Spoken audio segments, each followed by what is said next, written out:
E aí, pessoal, beleza? Sou Fábio Marcondes, autor de 5 livros. Aqui a gente fala sobre abstinência e dependência química.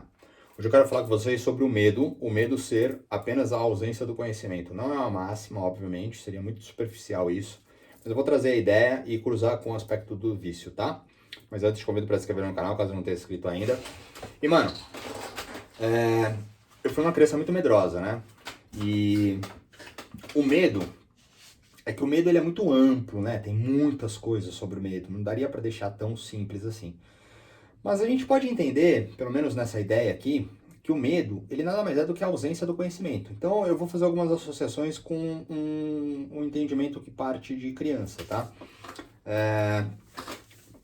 Eu, por exemplo, por ter uma mente muito fértil, qualquer coisa que eu via que de repente fosse um pouco diferente, me causava medo. E aí, conforme eu fui aprendendo o que era, eu fui entendendo, né? E fui perdendo o medo. Mas aquela sensação fica. Só que o grande ponto é o quanto isso pode ficar registrado em nível de trauma. E aí a gente começa a entrar onde eu quero. Porque quando temos um trauma, esse trauma ele pode ficar adormecido, tá? E ele pode se manifestar em qualquer momento. E aí entra o álcool e a droga, e aí esse trauma vem, tá?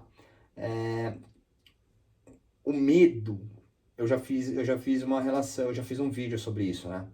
O medo do vício, o medo da droga, ele é muito comum, porque a gente vê histórias, né? A gente vê histórias.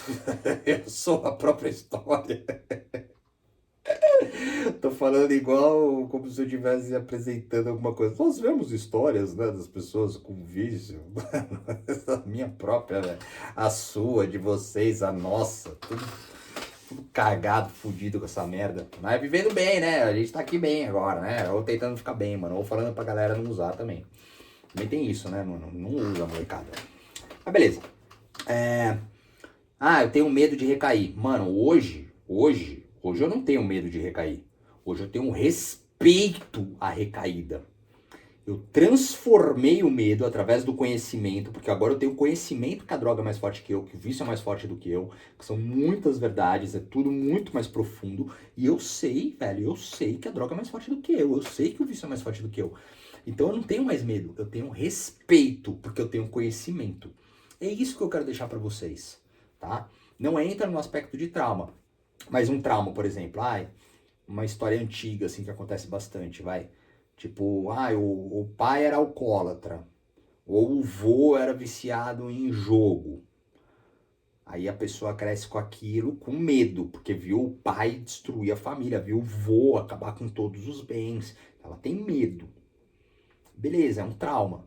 Mas, mano, de repente ela tem aquilo dentro dela e acontece alguma coisa que não tem nada a ver com álcool e droga, algum episódio na vida, e ela acaba usufruindo de álcool e droga ou qualquer vício determinante e nasce não somente de repente a predisposição pelo aspecto genético, que também é uma outra conversa, mas que também para quem me acompanha já deve estar mais habituado, como também essa realidade do trauma. Então a potência do trauma, ela explode. E ela não vai mais bloquear, porque ela já foi aberta na machadada, pá, na explosão. Entendeu? E aí todos esses fatores, ao invés de gerarem um bloqueio do medo, pelo contrário, ela acaba sendo a mesma pulsão, né? Não é à toa que falam que amor e ódio é a mesma coisa. Porque é a mesma pulsão. Então a mesma pulsão do bloqueio faz com que fique totalmente desbloqueado, velho. E aí como é que vai entender lá na frente? Porque a pessoa vai ficar, ah não, não, mas não, porque eu nunca vivi, porque eu não gosto, não, porque eu não tenho. Ah não, imagina, porque é meu... Caralho, mas aí ela se vê naquilo. E aí de repente pode acontecer uma coisa também contrária.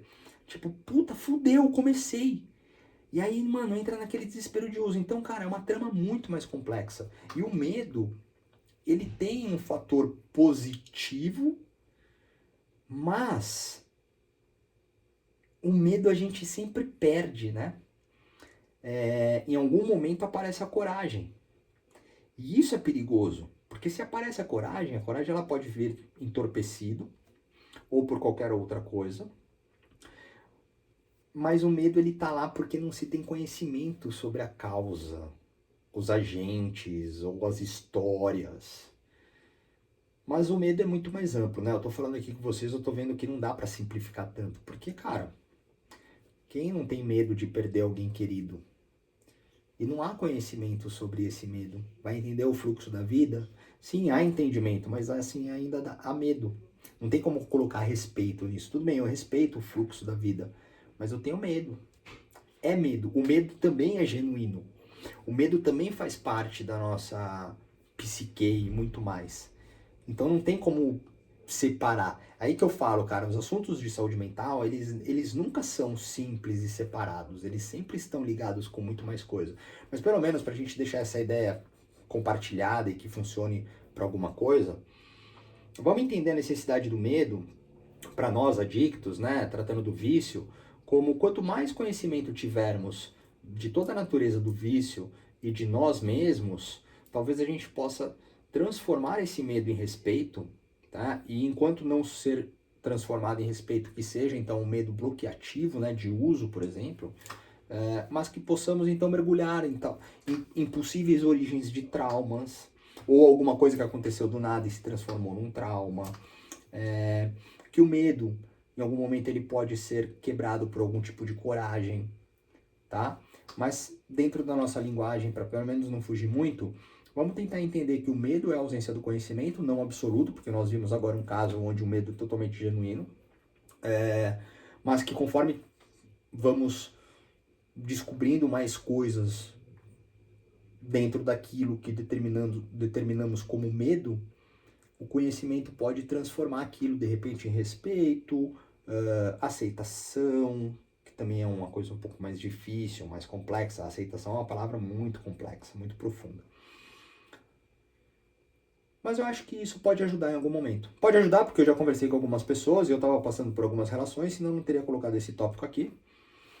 E assim vai ser, e assim é, tá bom? Ficamos por aqui. Se quiser falar comigo, tem os meus contatos. Se quiser mandar uma pergunta ou sugestão, fica à vontade. Valeu!